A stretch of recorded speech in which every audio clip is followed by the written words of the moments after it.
চট্টগ্রামে বন্দর, সড়ক যোগাযোগ, এই সমস্ত জায়গায় বেশ কিছু বড় প্রকল্প বাস্তবায়ন হতে চলেছে। তো সেই প্রকল্পগুলি প্রতিবন্ধকতা কি আছে, সম্ভাবনা কি আছে, সর্বোচ্চ সুবিধা কিভাবে নিশ্চিত করা যায়, সেইটার জন্য আমার এই চট্টগ্রাম এবং এরপর থেকে সীমান্তে একটা সড়ক আছে, সেনাবাহিনী নির্মাণ করেছে, আরেকটি প্রকল্প আপনার সীমান্ত সড়ক হবে, এরপর বন্দরবনে যাব সেই প্রকল্পটা দেখতে। অর্থাৎ বেশ কয়েকটা মেগা প্রকল্প আমি দেখতে আসছি। তো রেলওয়ে যেহেতু আমার মন্ত্রণালয়ের অধীন, ওই মন্ত্রণালয়ের দায়িত্বপ্রাপ্ত আমি মন্ত্রী, তো রেলের একটা বড় জায়গা আছে। তো সেই জায়গাটা কিভাবে আছে, এখানে সেই আপনার পুরনো সেই সময়কার অফিস, রেলওয়ে অফিস ভবনটা একেবারে একটা হেরিটেজের মতো, সেটা একটু দেখলাম, জায়গাগুলির অবস্থান দেখলাম, এই জাস্ট জায়গা দেখতে আসা। আর জায়গার বর্তমান অবস্থা কি আছে, কোনো অবৈধ স্থাপনা আছে কিনা, আবার ধরেন এখানকার অফিস অথবা এখানে কোয়ার্টার আছে, তো সেইগুলির অবস্থানটা দেখা বা জানা, এর বাইরে না। এখানে যেটা আমি জেনেছি, এর আগে এখানে একটা প্রথমে 250 শয্যার, পরবর্তীতে 2020 সালে 500 শয্যার একটা হসপিটাল করার প্রস্তাবনা এসেছিল পিপিপি পদ্ধতিতে। টেকনিকও এটা পাশ হয়েছিল। পরবর্তীতে যখন এটা করাতে গিয়েছিল বিগত সরকার, তখনকার সময় বেশ কিছু মানুষের আপত্তি ছিল। তারা মনে করেছে এটা নাকি চিটাগাংয়ের ফুসফুস বলে, অক্সিজেন সরবরাহর ডিপো, সেটা যাতে ক্ষতি না হয় এরকমের একটা আন্দোলন ছিল, যার ফলে ওই সময় সরকার আর সেটা খুব বেশি এগোতে পারেনি। সর্বশেষ যে প্রস্তাবনা ছিল সেটা এরকম যে এখানে যারা এটা নিয়ে আপত্তি করছেন অথবা এই চট্টগ্রামের যারা স্টেক হোল্ডার, যারা নাগরিক সমাজের নেতৃত্ব দেন, চট্টগ্রামের নিয়ে যারা ভাবেন, যাদের সামাজিক আন্দোলন আছে, দাবি আছে, তাদের সাথে বসে এটা একটা সমাধানের সিদ্ধান্ত ছিল ওই প্রস্তাবনায় যে মিটিং করা হয়েছিল, সেটাও সংসদীয় স্থায়ী কমিটির মিটিং ছিল। তো সেটা ওই পর্যায়ে আছে। তো এ পর্যায়ে আমরা এখনও পর্যন্ত ওইগুলিকে বিবেচনায় নিব এই ধরনের কোনো সিদ্ধান্ত গ্রহণ হয়নি। তবে যেহেতু ওই ধরনের একটা প্রকল্পর চুক্তি হয়েছিল, অর্থ তারা পিপিপির প্রকল্পের যে প্রক্রিয়া তাতে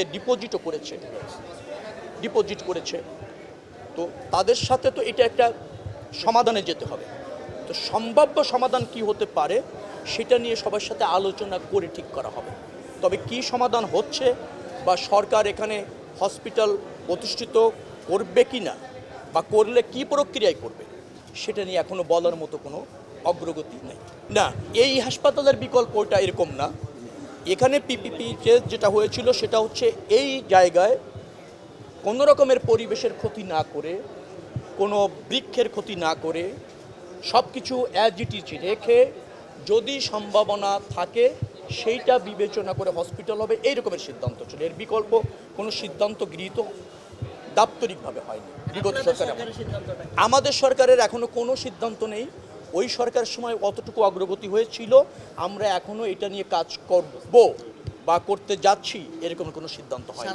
হতেই পারে আন্দোলনকে করছে সেটা একান্তই তাদের ব্যাপার, হয়তো কেউ জেনে করছে, না জেনে করছে। তো এটা নিয়ে আমরা হসপিটাল, রেলওয়ে কর্তৃপক্ষ যাদের সাথে পিপিপি প্রক্রিয়ায় অগ্রসর হয়েছিল সেটা বাস্তবায়ন করতে যাচ্ছে এরকম বিষয় না, সেটা এরকম কোনো বিষয় না। রেলওয়ের কোনো জায়গা আমাদের এই সরকারের সময়, অর্থাৎ আমি দায়িত্ব নেওয়ার পর, রেলওয়ের কোনো জায়গায় অন্য কাউকে লিজ দিয়ে কোনো বাণিজ্যিক অথবা সুবিধাভোগী স্থাপন করার সুযোগ নেই। কন্টেইনার ডিপো দেওয়ার কথা যদি থেকে থাকে, কোনো প্রস্তাবনা থেকে থাকে, তবে সেটা আমরা দেখতে পারি, কিন্তু আমাদের বিবেচনায় এই মুহূর্তে নাই। চট্টগ্রামের সিটি কর্পোরেশনের মেয়রের সাথে আমার এরকম কথা হয়নি। চট্টগ্রাম সিটি কর্পোরেশনের মেয়র কালকে আমাকে বলেছেন যে আপনি সম্ভবত রেলের জায়গাটা দেখতে যাবেন। তো ওই রেলের জায়গাটা নিয়ে কিছু মানুষ আছে যারা একসময় আন্দোলন করেছিল, তারা হসপিটালটা ওরকমভাবে এখানে চায় না, এইভাবে তিনি বলেছেন। তো আমি তাকে বলেছি হসপিটাল চায় না, থাকতেই পারে, মানুষের তো এরকম ডিজায়ার থাকবে, তার সিটি নিয়ে তার ভাবনা থাকবে, সে পরিবেশ নিয়ে কনসার্ন থাকবে, কিন্তু কোনো কিছু যদি এরকম যৌক্তিক হয় নিশ্চয়ই সরকার তা বিবেচনা করবে। সরকার তো পরিবেশের ক্ষতি করে চট্টগ্রামবাসীকে অস্থিরতার মধ্যে রেখে তাকে ঝুঁকির মধ্যে রেখে তো আর কোনো প্রকল্প হবে না। সরকারের তো এই কোনো দুর্বলতা নাই।